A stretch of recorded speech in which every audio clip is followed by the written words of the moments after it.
I never thought my son's 10th birthday would end with me locking the front door behind my own parents. My name is Grace Walker. I am 36 years old, and for my entire life I have been the fixer. I was the one who kept the peace. I was the one who swallowed every insult just to keep the family together. But that ended last Saturday. It was supposed to be a happy day. Nathan wanted a pirate party. He had spent weeks gluing gold coins onto cardboard chests. He was so proud. But the moment my brother Mark and his family walked in, the happiness died. My nephew Tyler didn't just tease Nathan. He humiliated him in front of his friends. He made my son look small. I looked at my parents. I waited for them to step in. I waited for them to defend their grandson. Instead, they laughed. They actually stood there and laughed while my son held back tears. That was the moment something inside me finally broke. I threw them all out. Later that night, my mother sent me a text message. "You're cut off." She thought she was hurting me. She didn't realize that she had just started a war she couldn't win. But before I tell you how everything flipped, like and subscribe, drop a comment. Where are you watching from?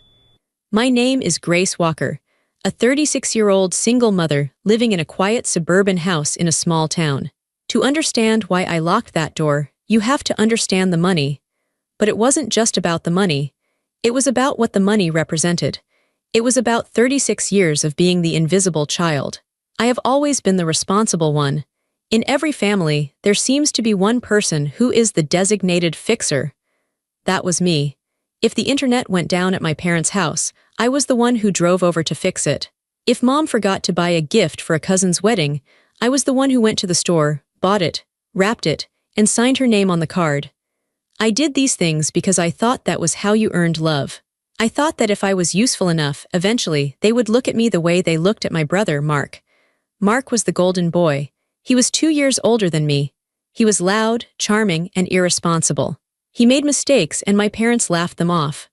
"Oh, that's just Mark being Mark," my dad would say, slapping him on the back. When I made a mistake, it was a lecture. It was a disappointment. 2 years ago, that dynamic stopped being just emotional and became financial. My parents ran a plumbing supply business. My grandfather started it, and my dad took it over. It was their pride and joy. But my dad wasn't great with numbers. He was good at shaking hands and having lunch with contractors, but he was terrible at managing cash flow. I remember the night they asked me for the money. It was a Tuesday. I had just put Nathan to bed. My husband, David, had passed away 3 years prior in a car accident. I was a single mom, working as a remote project manager for a tech firm. I had savings, but that money was for Nathan. It was his college fund. It was our safety net. My parents came over to my small house. They sat at my kitchen table. My mom looked pale. My dad wouldn't meet my eyes. "We're in trouble, Gracie," my dad said. He used the nickname he only used when he wanted something. "The business. We hit a rough patch. Suppliers are holding shipments. If we don't pay them by Friday, we go under." I felt a cold knot in my stomach. "How much?" I asked. "38,000, my mom whispered. I choked on my tea. $38,000, Dad, that's a huge amount of money. "It's just a loan," he said quickly. He reached across the table and covered my hand with his. His hand was rough and warm. I wanted so badly to believe him. "Just for 6 months. Once the big contract with the city comes through in the spring, we'll pay you back with interest. I promise, Gracie. You're saving the family legacy." The family legacy. That phrase was their favorite weapon. I looked at my mom. She had tears in her eyes. "Please, Grace, we don't have anyone else to ask." "Mark, you know Mark doesn't have that kind of cash." Of course Mark didn't. Mark spent his money as soon as he got it. I was the saver. I was the boring one. I wrote the check. My hand shook as I signed it. It was almost half of my savings. 6 months, I said. "Dad, I need this back. This is Nathan's future." "On my life," he said. He hugged me so tight I couldn't breathe. For a moment, I felt like the favorite child. I felt like the hero. That was 2 years ago. 6 months passed. I asked about the money. "Cash flow is still tight," Dad said, not looking at me. "Give us another month." Another month passed, then another. Then the spending started. It started small. My mom came to Sunday dinner wearing a new designer watch. I knew that brand. It cost at least $500. When I asked about it, she waved her hand dismissively. "Oh, this old thing." It was a gift. Then it got bigger. They leased a new truck for the business. A top-of-the-line pickup with leather seats and a premium sound system. "It's a business expense," Dad said when I stared at it in the driveway. Need to look professional for the clients. But the breaking point, or what should have been the breaking point, was the cruise. Last year, for their anniversary, they booked a 2-week Mediterranean cruise. They posted photos on Facebook every day. Photos of them drinking expensive wine in Italy. Photos of them on a private boat in Greece. I sat in my living room, scrolling through the pictures on my phone. I felt sick. I was clipping coupons to buy groceries. I was driving a 7-year-old sedan that needed new brakes. And there were my parents, spending my son's college money on a European vacation. When they got back, I confronted them. I went to their house. I stood in their living room, surrounded by the souvenirs they had brought back. How could you? I asked. You owe me $38,000. You said you were broke. My dad sighed like I was being unreasonable. Grace, don't be dramatic. Everyone needs a break. We were stressed. The business is doing better, but we need to maintain our image. We'll pay you. Stop counting pennies, it's unbecoming. Unbecoming. That was the word that stuck with me. It was unbecoming to ask for my own money back. It was unbecoming to expect them to keep a promise. I looked at Mark. He was there, sitting on the couch, eating a sandwich. He had a new set of golf clubs leaning against the wall. Did you borrow money from Mark? I asked. Mark laughed. No way, sis, I'm smart with my cash. My mom chimed in. Mark has his own expenses, Grace. He has a family to support. I have a family too, I said. I have Nathan. Nathan is fine, Mom said. He's just one boy. Mark has Tyler. Tyler needs private camps. He needs tutoring. It's different. It wasn't different, but in their eyes it was. Mark's son Tyler was the heir. He was the next man of the family. Nathan was just Grace's son. I left their house that day without a check. I drove home crying. I promised myself I would stop helping them. I promised myself I would demand the money, but I didn't. I kept waiting. I kept hoping they would do the right thing. I continued to handle their payroll software because Dad couldn't figure it out. I continued to negotiate with their suppliers when they got into arguments.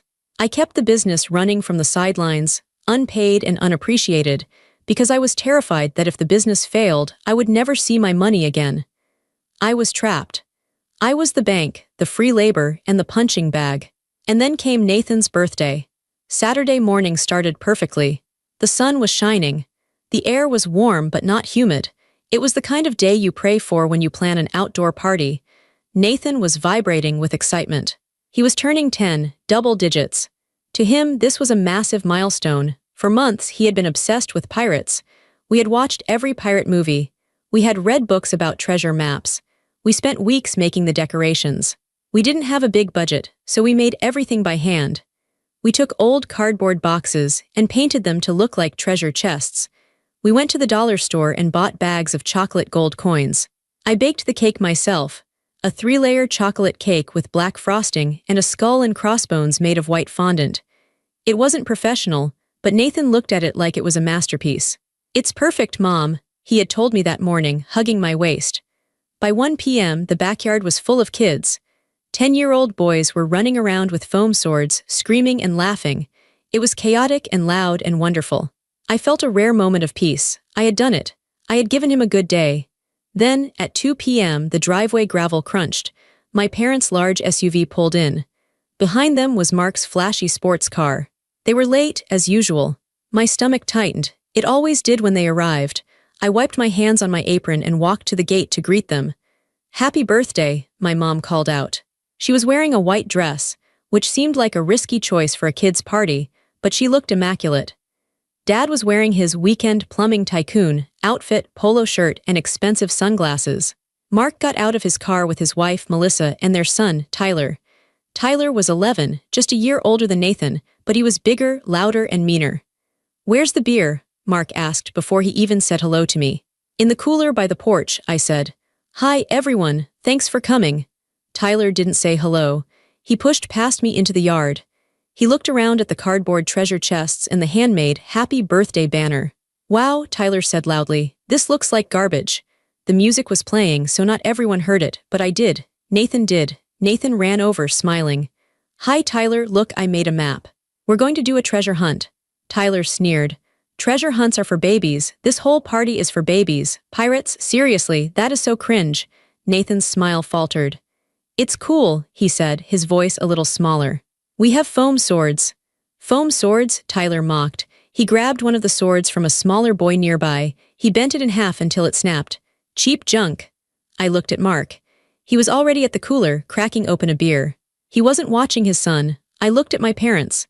They were sitting in the lawn chairs I had set up, chatting with each other. They saw Tyler snap the sword. They didn't say a word. Tyler, I said, stepping forward. Please be nice. It's Nathan's birthday. Tyler rolled his eyes at me. I'm just being honest, Aunt Grace, this is lame. I took a deep breath. Keep the peace, I told myself, for Nathan. Just try to have fun, I said stiffly. The next hour was a slow torture. Every time Nathan tried to organize a game, Tyler sabotaged it. During the treasure hunt, Tyler found the clues first and ripped them up so the other kids couldn't read them. When they played Pin the Patch on the Pirate, Tyler drew inappropriate pictures on the poster with a Sharpie he had in his pocket.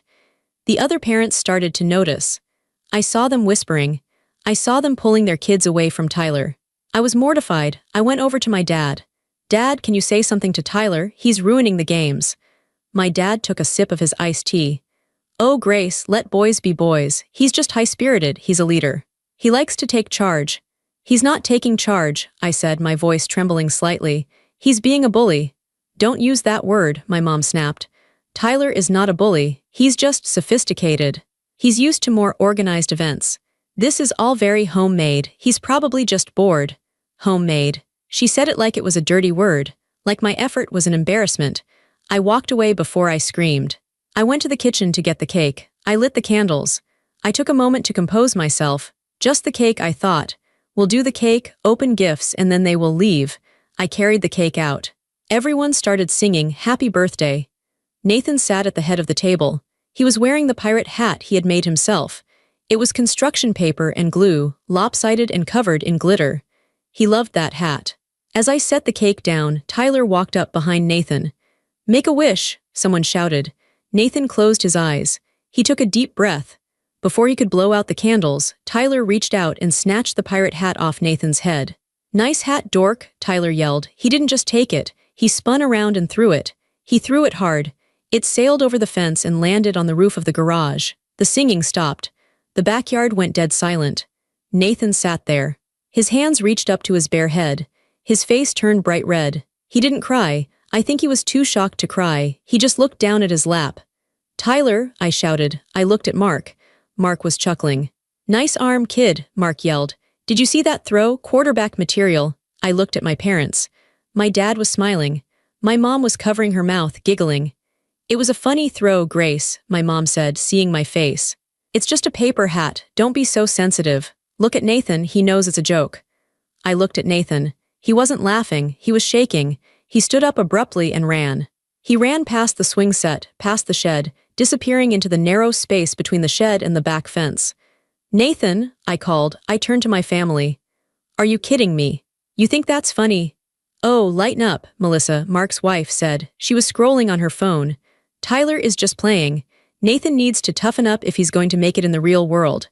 I felt something snap in my chest. It wasn't a loud snap. It was a quiet, heavy thud. It was the sound of the final tether breaking. Excuse me, I said. I walked to the shed. I found Nathan sitting on the dirt, hugging his knees. He was trying so hard not to make a sound, but his shoulders were shaking. I knelt down in the dirt beside him. I didn't care about my dress. Nate, I whispered. He looked up at me. His face was wet. Mom, he choked out. Did I do something wrong? Why does he hate me? My heart shattered into a million pieces. Then those pieces instantly reformed into something harder, something sharp like steel. No, baby, I said. You did nothing wrong. You are perfect. And I am going to fix this. I kissed his forehead. I stood up. I wiped the dirt off my knees. I wasn't Grace the peacekeeper anymore. I wasn't Grace the doormat. I walked back to the party. I walked straight to the Bluetooth speaker and pressed the power button. The music cut out instantly. The sudden silence was heavy. Everyone turned to look at me. The other parents, the kids, and my family. My face felt hot, but my hands were cold. I felt remarkably calm. It was the calm of a soldier who has just decided to pull the pin on a grenade. I stood in the center of the patio. Mark, Melissa, Tyler, Mom. Dad, I said their names clearly. Get out. My mom blinked. She laughed nervously. What? Get out, I repeated. My voice didn't shake. Leave my house, now. Mark set his beer down on the table with a clack. Whoa, Grace, take a pill. What's your problem? My problem, I said, pointing at the empty chair where Nathan had been sitting, is that you just allowed your son to humiliate mine. And you laughed, you all laughed. It was a joke, Mark shouted. He stepped toward me, trying to use his size to intimidate me. He had done this our whole lives. God, you are so dramatic, you're ruining the party. The party is over for you, I said. I looked him in the eye. I realized for the first time that he wasn't scary. He was just a bully who never grew up. Take your family and leave. My dad stood up. His face was red. Grace, you are making a scene in front of your guests. This is embarrassing. Apologize to your brother. No, I said. The word hung in the air. I had never said no to him, not like this. I am not the one who should be embarrassed, I said, looking around at the other parents. They were watching with wide eyes. Some of them looked supportive. One mom gave me a small nod. You came into my home, you ate my food, and you treated my son like dirt. I am done. Get out before I call the police. You wouldn't dare, Mom hissed. Her eyes were narrow slits. We are your parents. Then start acting like it, I shot back. I walked to the back gate and threw it open. I stood there, waiting. Melissa grabbed her purse. She looked furious. Come on, Mark, let's go. She's clearly having a breakdown. She's unstable. Unstable, I repeated. Sure, whatever helps you sleep. Tyler looked confused. He wasn't used to consequences. He looked at his dad, waiting for Mark to fix it. But Mark just glared at me, grabbed a handful of chips from the bowl, and stomped toward the gate. As they passed me, my mother stopped. She leaned in close so only I could hear. You will regret this, she whispered. You need us? I really don't, I said. They walked out. I slammed the gate shut. I locked the latch. I turned back to the party. My hands were shaking now. The adrenaline was fading. I am so sorry, everyone, I said to the other parents. Please stay, there's plenty of cake. The other parents were amazing. They rallied. The mom who had nodded at me started cutting the cake. Another dad went and got a ladder to retrieve the pirate hat from the roof. I went back to the shed and brought Nathan out. When he saw the hat back on the table and his friends eating cake, he smiled. It was a weak smile, but it was there. The rest of the party was quiet but nice. We didn't talk about what happened. We just let the kids play. That evening, after Nathan was asleep and the mess was cleaned up, I sat on my couch with a glass of wine. The house was silent. My phone buzzed. It was a text from Mom. I cannot believe you treated us like that. We have done everything for you. You are ungrateful and cruel. Until you apologize to Mark and to us, you are cut off from this family. Don't expect invites to Christmas. Don't expect anything. I stared at the screen. Cut off. She thought she was punishing me. She thought I would panic. She thought I would call her crying, begging for forgiveness, just like I had done when I was 16. But I wasn't 16. I was 36. I had a job, I had a home, and I had a ledger in my head that was dripping with red ink. I didn't feel sad. I felt a surge of power. I typed my reply. My thumbs moved fast. Good. I don't want to be part of a family that bullies a 10-year-old. And since we are being formal, let's talk about the $38,000 you still owe me. I expect a payment plan by Monday. I hit send. I watched the 3 little dots appear, then disappear, then appear again, then stop. She didn't reply. I put the phone down. I knew this wasn't over. They would ignore the money request. They would pretend it didn't exist, just like they had for 2 years. They thought they held the power because they were the business owners, and I was just the daughter. But they forgot something. I was the one who set up their online banking. I was the one who managed their vendor accounts because Dad lost the passwords. I was the administrator on their business email server because Mom deleted important emails by accident. I stood up and walked to my laptop. I opened it. The screen glowed blue in the dark living room. If they wanted to cut me off, I would show them what being cut off really felt like. I didn't sleep much that night. I lay in bed staring at the ceiling, my mind racing. I wasn't plotting revenge. Revenge is emotional. This was business. This was a correction. They had told me I was cut off. Fine. That meant I was no longer their daughter. I was now just a creditor. And creditors don't care about family harmony. Creditors care about assets. Sunday passed in a blur. I spent the day with Nathan. We built a Lego set. We ordered pizza. I didn't check my phone. I didn't look at social media. I stayed in my bubble. Monday morning, I dropped Nathan off at school. As soon as he was out of the car, I drove home and made a pot of strong coffee. I sat down at my desk at 8:30 a.m. Step 1, the accountant. I called Mr. Henderson. He had been the family accountant for 20 years. He was a nice man, elderly, who always sent me a Christmas card. "Grace," he answered cheerfully. "How are you, dear? How was the birthday party?" "It was eventful, Mr. Henderson," I said. "I'm calling with some business news. I need to inform you that I am resigning from all informal duties regarding my parents' company, effective immediately." There was a pause. "Oh, is everything all right?" "No," I said. "I am stepping back. Also, I need to formally register a debt dispute. As you know, I loaned the company $38,000 2 years ago. I have the canceled check. I need that listed as a priority liability on the balance sheet. I'm preparing a formal demand letter." "Grace," his voice dropped, "you know their cash flow is delicate. If you demand that capital, it could trigger some issues with their credit line." "I know," I said. "I also know they bought a new truck and went to Greece. The liquidity is there, Mr. Henderson. It's just being misused. I want my loan documented today." "All right," he sighed. "I'll make a note." Step 2, the access. I logged into the company's bank portal. My name was still on the account. Years ago, when Dad was in the hospital for his hip surgery, he had added me as a signatory so I could pay the workers. He never removed me. He probably forgot. I didn't take any money. That would be theft. I wasn't a thief. But I did change the access settings. I saw the authorized users list. Mark was on there with a company credit card. I looked at the transaction history. Gas stations, golf courses, liquor stores. Mark was treating the company account like his personal piggy bank. I clicked Suspend Card. Then I looked at the auto payments. There were auto payments set up for my parents' personal bills, their cable, their car insurance, their life insurance. I canceled them all. I wasn't stealing their money. I was simply ensuring that company funds were used for company business. If they wanted to pay their personal bills, they could write a check like everyone else. Step 3, the suppliers. This was the hardest part. I had built relationships with these people. I opened my email. I drafted a generic message to the 5 main suppliers: the pipe manufacturer, the fixture company, the tool distributor.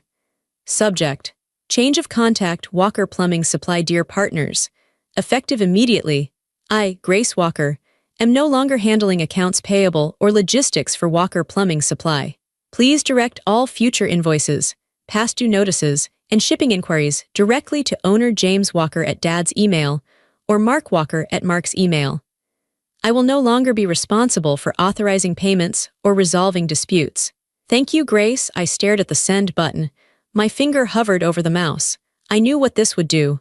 My dad didn't check his email. He didn't know how to open PDF invoices. Mark ignored anything that looked like work. Without me filtering the noise and prioritizing the bills, the chaos would start within days. Shipments would get missed. Late fees would pile up. I thought about Nathan's face when Tyler threw his hat. I thought about my mom laughing. I clicked send. By 11 a.m., the first domino fell. My phone rang. It was Mark. I let it go to voicemail. Then a text from Mark. "Hey, card got declined at the gas station. Fix it ASAP." I didn't reply. At 11:30 a.m., my email pinged. It was an automated notification from the bank. User James Walker has attempted to log in. Password incorrect. They were trying to get in. But they couldn't remember the passwords because I was the one who always remembered them. They would have to call the bank. They would have to go through the verification process. It would take hours. At 12 p.m., my mom called. I watched the screen light up with her picture. It was a photo of us from years ago, smiling. I felt a pang of guilt. It was deep and sharp. Was I being too harsh? Was I destroying their livelihood? Then I remembered the text. "You are cut off." I turned my phone over face down. I went to the kitchen and made myself a sandwich. I ate it in silence. The house was quiet, but for the first time in years, my mind was quiet too. I wasn't worrying about their payroll. I wasn't worrying if the shipment of copper pipes would arrive on time. It wasn't my problem anymore. By 3 p.m., the tone of the messages changed. "Mark, WTF Grace. The supply house says they won't release the order because the invoice is overdue. They said you told them to call Dad. Dad doesn't know what they're talking about. Mom, Grace, answer the phone. This isn't funny. We have a client waiting. We need to access the accounts. Stop playing games." I finally replied to the group chat I knew they were all looking at. "I'm not playing games. You said I was cut off. I am respecting your wishes. I am no longer part of the family, which means I am no longer an employee. You are the business owners. Run your business." I blocked their numbers for the rest of the day. I knew the panic that was happening over there. I knew Dad was shouting. I knew Mom was crying. I knew Mark was kicking things, but I also knew something else. They weren't panicking because they missed me. They were panicking because they realized, for the first time, that they couldn't stand on their own 2 feet. I had been their crutch, and I had just walked away. The silence lasted for 3 days. It was a strange kind of silence. It wasn't peaceful, it was the heavy quiet before a thunderstorm breaks. I kept my phone on Do Not Disturb, but I could see the notifications piling up. Voicemails from my mom, texts from Mark, emails from the business account marked urgent. I didn't open them. I went to work. I cooked dinner for Nathan. I helped him with his math homework. For the first time in years, I was just a mother and an employee at my own job. I wasn't the shadow CEO of Walker Plumbing Supply. But you can't hide from a collapsing building forever. Eventually, the dust reaches you. On Thursday, the collapse became public. I was at the grocery store when my phone rang. It was a number I didn't recognize, but it was local. I answered it thinking it might be the school nurse. "Is this Grace Walker?" a deep voice asked. "Yes," I said. "This is Mike Polanski from Polanski Construction." My stomach dropped. Mike was their biggest client. He ran the large contracting firm that built half the new houses in the county. He had been buying from my dad for 30 years. "Hi, Mr. Polanski," I said, leaning against my shopping cart. "How can I help you?" "Grace, I can't get a straight answer from your father," Mike said. He sounded angry. "We have a site in the North District. We've been waiting on 3 pallets of copper piping since Monday. My guys are standing around doing nothing. That's costing me thousands a day. Your dad is telling me it's a shipping delay, but I called the distributor and they said the account is on credit hold." "What is going on?" I closed my eyes. I knew exactly what was going on. The distributor hadn't been paid because I wasn't there to prioritize the check. Dad had probably ignored the invoices, assuming I had handled it, or he tried to pay it, and the bank blocked it because he messed up the login. "Mr. Polanski," I said calmly, "I don't work for Walker Plumbing anymore. I resigned on Monday." There was a long silence on the line. "You resigned?" "Yes, but you're the one who handles the logistics," he said. "You're the only one who knows the inventory codes." "I know," I said, "but I'm out. You'll have to speak to Mark or my father." "Mark," Mike scoffed. "Grace, with all due respect, Mark doesn't know a PVC pipe from a garden hose. If you're not there, I can't do business with them. I can't risk my timeline on your dad's memory and your brother's lack of focus." "I'm sorry, Mike," I said, and I really was. Mike was a good man. "I can't help you," he sighed. "All right. Thanks for being honest, Grace. Good luck." He hung up. 2 hours later, I heard the news through the grapevine. Polanski Construction had canceled their standing contract with Walker Plumbing. They moved their business to the large corporate supplier across town. That contract was 40% of my parents' revenue. 40%. Gone in a single phone call because they refused to respect me. The dominoes fell faster after that. On Friday, the school district dropped them. My dad had missed a bid deadline. I usually filled out the paperwork for the district bids 3 weeks in advance. Dad forgot. When a pipe burst in the high school gym over the weekend, the district called the emergency line. Dad didn't answer. Mark was probably golfing. The school called a competitor. By the next week, the suppliers stopped shipping entirely. I finally unblocked my mom's number on Tuesday evening. I felt strong enough to handle it. The phone rang almost instantly. "Grace," she sounded frantic. Her voice was high and thin, like she had been crying for days. "Grace, you have to come over, please. Dad is having chest pains. The business, it's all falling apart." "If Dad is having chest pains, call 911, I said. "I am not a doctor." "He's stressed," she screamed. "He's stressed because you abandoned us." Polanski left.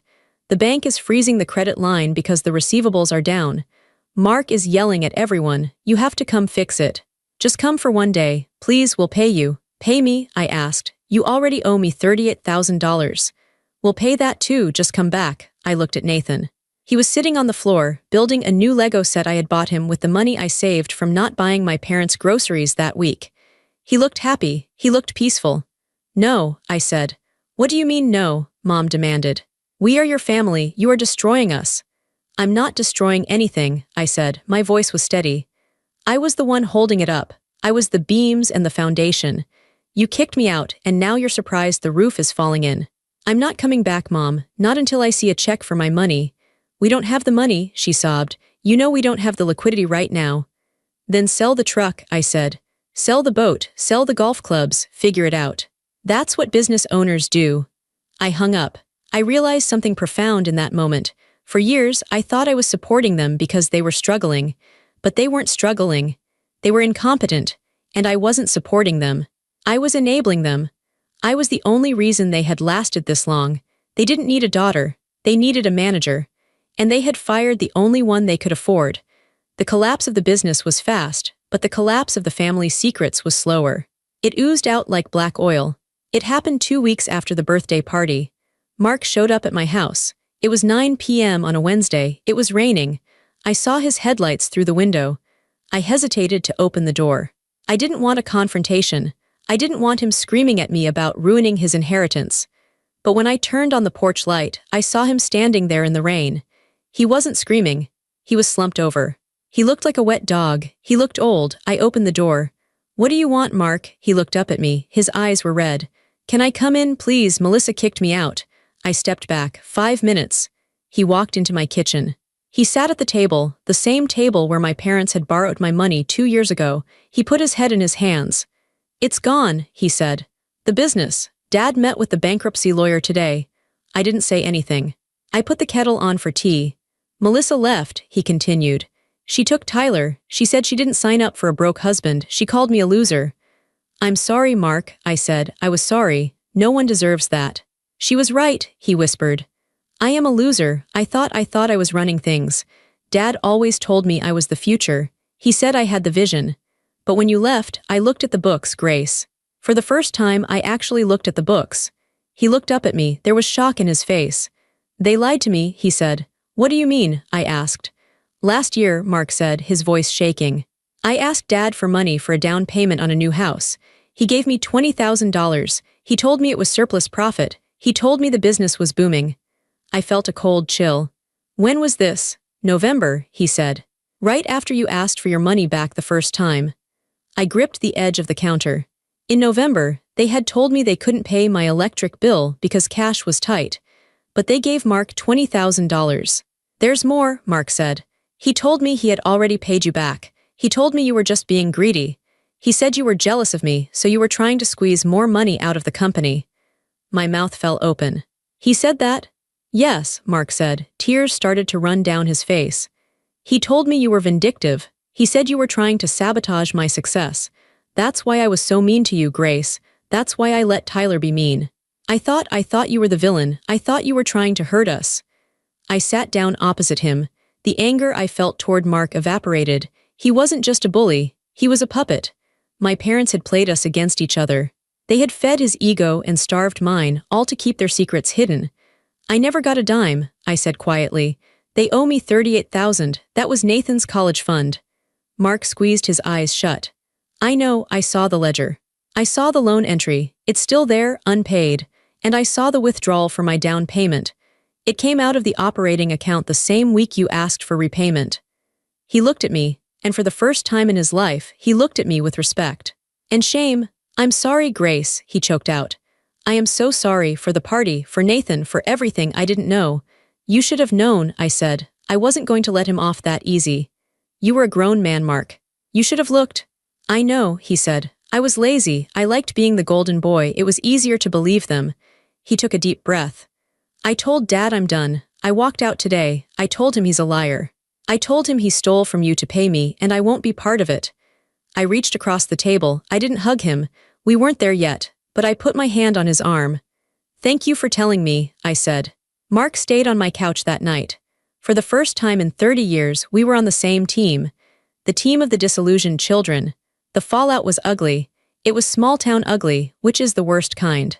Word got around that Walker Plumbing was done. People talk. The employees who lost their jobs, good guys like Steve the warehouse manager, they talked. They told everyone that James Walker had run the business into the ground while taking European cruises. My parents stopped going to church. They couldn't handle the looks. They couldn't handle the whispers. Their reputation, which they valued more than their children, was shredded. I received a letter in the mail a week after Mark came to my house. It was a physical letter, written on my dad's personalized stationery. I stood by the mailbox at the end of my driveway and opened it. Grace, I hope you are happy. You have successfully destroyed the legacy that my father built. You turned your brother against us. You humiliated us in front of the community. You are cold and heartless. We are selling the business. It is a fire sale. We will get pennies on the dollar because of the mess you left us in. We are forced to sell the house too. We are moving to a condo in Florida. We cannot show our faces here. You have one. You have your revenge.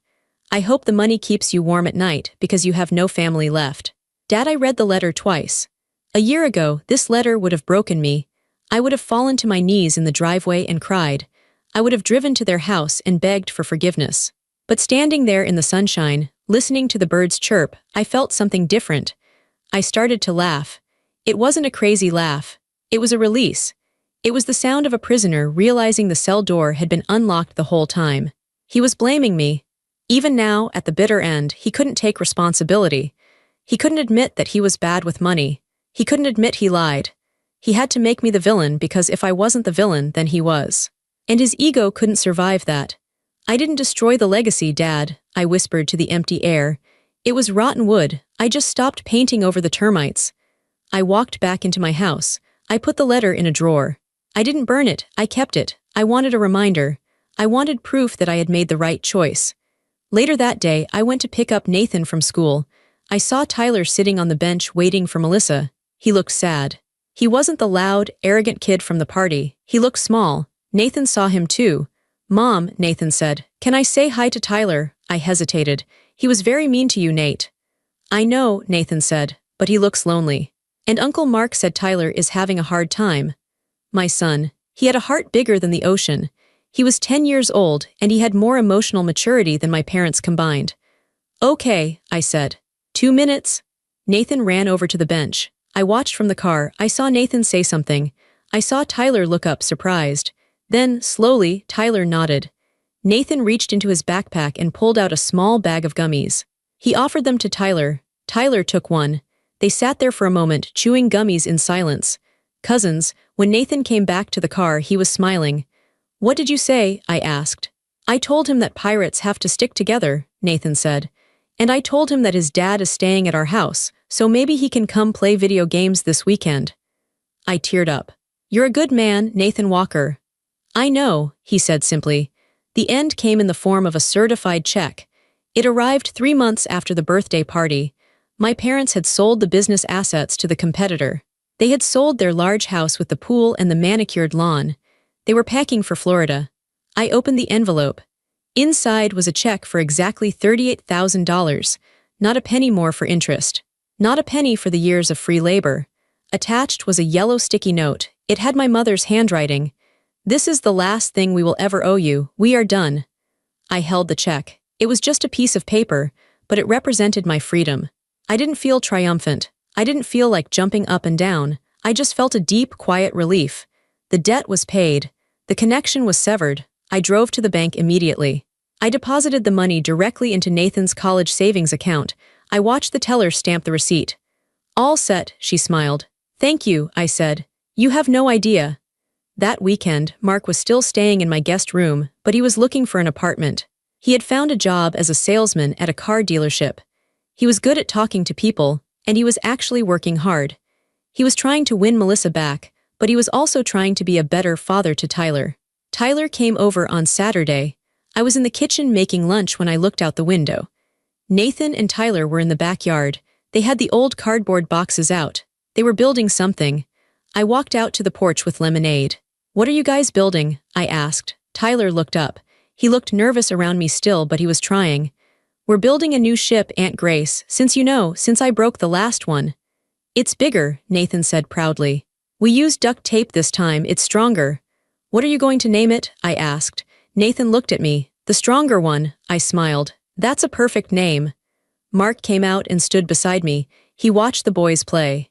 They're resilient, Mark said. Kids, they bounce back. So do we, I said, if we choose to. Did you hear from them? Mark asked. He meant Mom and Dad. I got the check, I said. And a note saying they are done with me. Mark nodded. They sent me a text, said they were disappointed in me, said I let a woman control me. He laughed bitterly. They really don't get it. No, I said, they don't. And they never will, that's why we have to let them go. We watched the boys running around the yard, swords made of foam in their hands, fighting invisible monsters. They were loud. They were messy. They were happy. "I'm glad you threw them out," Mark said suddenly. "Me too," I said. "It has been 6 months since the birthday party. My parents are in Florida. I haven't spoken to them. I heard from a cousin that they tell everyone down there that their children are ungrateful and greedy. It doesn't bother me anymore. I can't control their story. I can only live mine." Mark and Melissa are separated, but they are co-parenting. Mark comes over for dinner every Sunday. He pays for the groceries. He actually does the dishes. We are building a relationship, not as the golden boy and the fixer, but as brother and sister. Tyler and Nathan are best friends. It's not perfect. They fight, they argue, but it's real. Tyler is learning that he doesn't have to be a bully to be strong. He sees his dad working hard, being humble, and it's changing him. And me. I got a promotion at work. My boss told me I seemed more focused and more confident. It's true. When you stop carrying the weight of 2 grown adults on your back, you stand taller. I still have moments where I miss them. I miss the idea of them. I miss the parents I wanted them to be. I miss the fantasy of the big, happy family sitting around the Thanksgiving table. But then I look at my life. It is quiet. There is no drama. There are no frantic phone calls about unpaid bills. There are no insults disguised as jokes. I have my son. I have my brother. I have my self-respect. Last night, Nathan asked me a question. "Mom," he said, tucking himself into bed. "Are we a broken family?" I looked at him. I smoothed the hair back from his forehead. "No, sweetie," I said. "We were broken. Now we are healing. We are just smaller. And sometimes smaller is better because it's solid."